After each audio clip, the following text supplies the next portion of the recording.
반갑습니다. 오늘 저희가 함께 좀 파고들어 볼 자료는요. 한 증권사에서 내놓은 현대자동차 2025년 3분기 실적 전망 보고서입니다. 특히 이 미국 관세 정책 변화가 현대차 실적에 어떤 영향을 줄지에 초점을 맞춰서 분석을 했더라고요. 네, 안녕하세요. 현대차 워낙 큰 기업이니까요. 실적 하나하나에 국내외 경제 또 관련 산업들까지 다 영향을 받잖아요. 그래서 많은 분들이 주목하실 텐데 그렇죠. 이번 보고서는 판매는 잘 되는데 이익은 오히려 줄어들 거다. 이런 좀 상반된 전망을 내놨어요. 그러면서 그 핵심 원인으로 관세라는 어떻게 보면 지정학적 변수죠. 이걸 딱 지목하면서 구체적인 숫자까지 제시해서 상당히 흥미롭습니다. 네, 저도 그 부분이 되게 궁금하더라고요. 그럼 바로 그 보고서 내용으로 한번 들어가 보죠. 일단 좋은 소식부터 시작해야겠죠? 2025년 3분기 매출액 전망치, 이게 45조 3천억 원?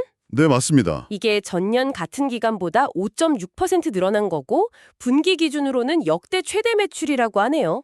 오, 대단한데요, 요즘 같은 때. 어떻게 이런 성과가 가능한 건가요? 일단 보고서를 보면요.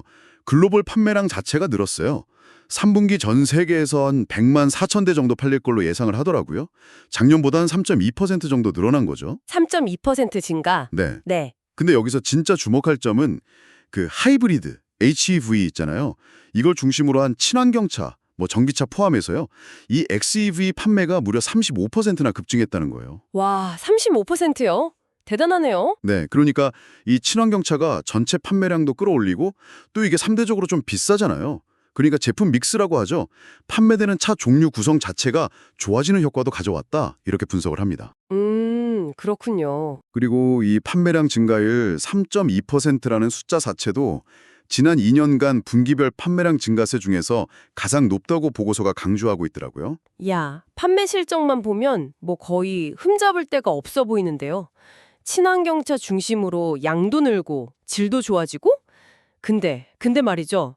바로 여기서부터 이야기가 좀 달라지더라고요, 보고서가. 네, 맞아요. 그게 좀 그렇죠. 이렇게 역대급 매출을 예상하면서도 영업이익은 확 줄어들 거라고 봤어요. 3분기 영업이익 전망치가 2조 1천억 원. 이게 작년 같은 기간보다 무려 41.2%나 감소한 수치입니다. 40% 이상이요? 네, 네. 영업이익률도 4.6%로 시장 기대치보다 낮을 거라고 하고요. 아니, 매출은 역대 최고인데 이익이 이렇게 반토막 가까이 난다. 이 지점이 정말 궁금합니다. 왜 그런 거죠? 정확히 보셨습니다. 이 상반된 흐름의 가장 큰 원인, 보고서가 딱 짚어서 얘기하는 게 바로 미국 정부의 25% 관세입니다. 아, 역시 관세군요. 네, 이 관세 영향이 3분기 실적에 이제 본격적으로 반영되기 시작하면서 이익 구조에 그냥 직접적으로 큰 부담을 준다는 거죠. 이걸 조금 더 넓게 보면요. 최근 몇 년간 계속 얘기 나왔던 거잖아요. 글로벌 무역 환경 변화, 특히 보호무역주의. 이게 기업 손익에 얼마나 크고 직접적인 영향을 미치는지 아주 그냥 단적으로 보여주는 사례라고 할 수 있겠습니다. 미국 관세 영향이 그 정도인가요? 구체적으로 어느 정도 규모로 추산이 됩니까?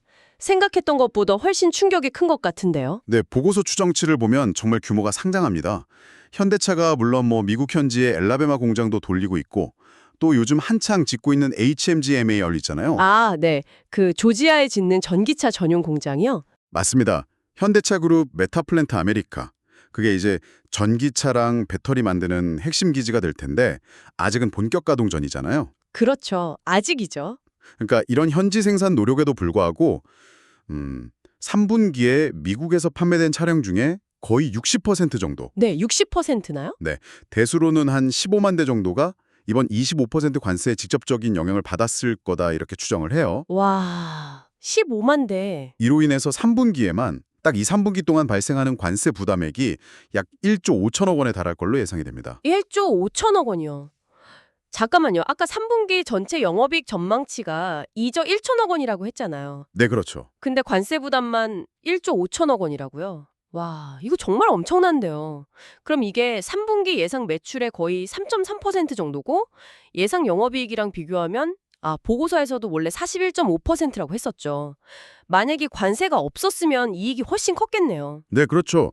원래대로라면 3조 6천억 원 정도 이익이 날 수 있었는데 거기서 1조 5천억 원이 관세로 나간다는 계산이니까요. 그 충격이 얼마나 큰지 알 수 있는 대목입니다. 와, 정말 상상 이상이네요. 그렇습니다.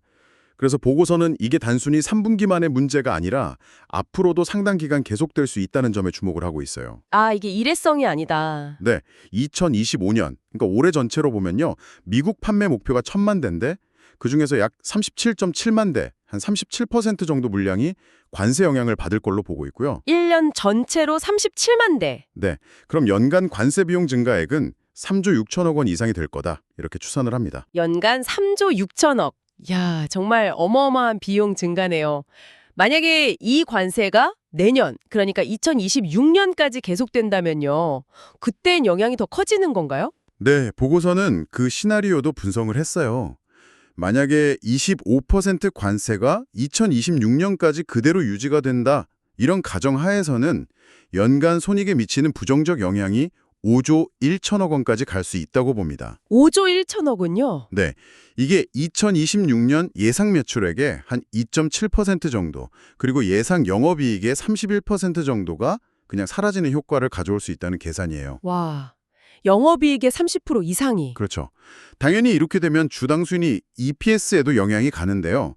보고서는 EPS가 2024년에는 57,380원이었는데 2025년에는 48,131원, 그리고 관세가 그대로 유지된다면 2026년에는 47,998원 수준까지 떨어질 수 있다. 이렇게 예측하고 있습니다. 이야, 단순히 한 분기 실적이 안 좋은 걸 넘어서 중장기적으로 이익 체력 자체가 상당히 부담을 받을 수 있다. 이런 분석이네요. 혹시 관세 말고 다른 이익 감소 요인으로 보고서가 지적한 건 없었나요? 물론 관세가 제일 크긴 한데요. 보고서는 다른 요인들도 같이 언급은 하고 있습니다. 우선 9월 초에 임단협 타결됐잖아요. 아, 네네. 그때 이제 지급하기로 한 일회성 상여금 같은 거. 그런 인건비 상승 부담이 3분기 실적에 반영될 거라고 보고 있고요. 네, 인건비. 또 하나는 환율입니다. 환율 변동성도 무시 못하는데 특히 원달러 환율이 2분기 말에 한 1,350원 정도였는데 3분기 말에는 1,400원을 넘어섰거든요. 1,401원까지 올랐는데 네, 많이 올랐죠. 이렇게 원화 가치가 떨어지면 예전에 해외에서 판 차들에 대해서 쌓아놓은 품질 보증 관련 충당 부채가 있거든요. 그중에서 달러 같은 외화로 표시된 부채에 원화 환산 금액이 커져버려요. 아, 빚이 늘어나는 것처럼 보이는 거군요. 그렇죠. 쉽게 말하면 나중에 달러로 갚아야 할 보증 비용이 원화로는 더 많이 드는 것처럼 회계상 잡히는 거죠. 이런 평가 손실 역시 3분기 영업이익을 깎아먹는 요인으로 작용할 거다. 이렇게 분석했습니다. 인건비 상승에다가 환율 효과까지 여러모로 3분기 이익 전망에는 부담스러운 요인들이 좀 겹쳐 있는 상황이군요. 자, 그러면요. 이 보고서는 이런 분석 결과를 쭉 내놓고 나서 투자자들한테는 어떤 시각을 제시하고 있나요? 단기 이익 전망만 보면 좀 비관적으로 볼 수도 있을 것 같은데요? 바로 그 점이 이 보고서의 또 다른 포인트입니다. 보고서는 이런 단기적인 이익 감소 요인들을 아주 상세하게 분석을 하면서도 현재 주가 수준에는 이런 25% 관세 영향이 이미 상당 부분 선반영되었을 가능성이 높다 이렇게 진단을 해요. 아, 이미 주가에 녹아 있다? 네. 시장 참여자들이 이 관세 리스크를 이미 알고 있고 이게 주가에 어느 정도 반영이 되어 있다는 판단인 거죠. 그렇기 때문에 이제부터는 이 관세 리스크 외에 다른 긍정적인 면들을 좀 더 볼 필요가 있다. 이렇게 제언을 하고 있습니다. 이미 악재는 반영됐을 수 있으니 이제 긍정적인 걸 보자. 어떤 것들을 긍정적으로 보고 있나요? 보고서는 크게 두 가지를 강조합니다. 첫 번째는 배당 매력이에요. 배당이요? 네. 현대차가 만약에 연간 주당 배당금 DPS를 작년이랑 똑같이 12,000원 수준으로 유지한다면 현재 주가 기준으로 계산했을 때 기대 배당 수익률이 5.5%나 된다는 분석입니다. 5.5%면 상당히 높은데요. 그렇죠. 설령 배당금이 최소 보장 수준인 10,000원으로 좀 줄어든다고 가정을 해도 배당 수익률은 4.6%로 여전히 시장 평균보다는 꽤 매력적인 수준이다. 이렇게 평가를 해요. 그러니까 이렇게 어려운 환경 속에서도 주주들한테 돌려주는 것에 대한 기대감은 여전히 유효하다. 이런 시각인 거죠. 네, 배당 매력, 특히 좀 안정적인 현금 흐름을 중요하게 생각하는 분들한테는 중요한 포인트가 될 수 있겠네요.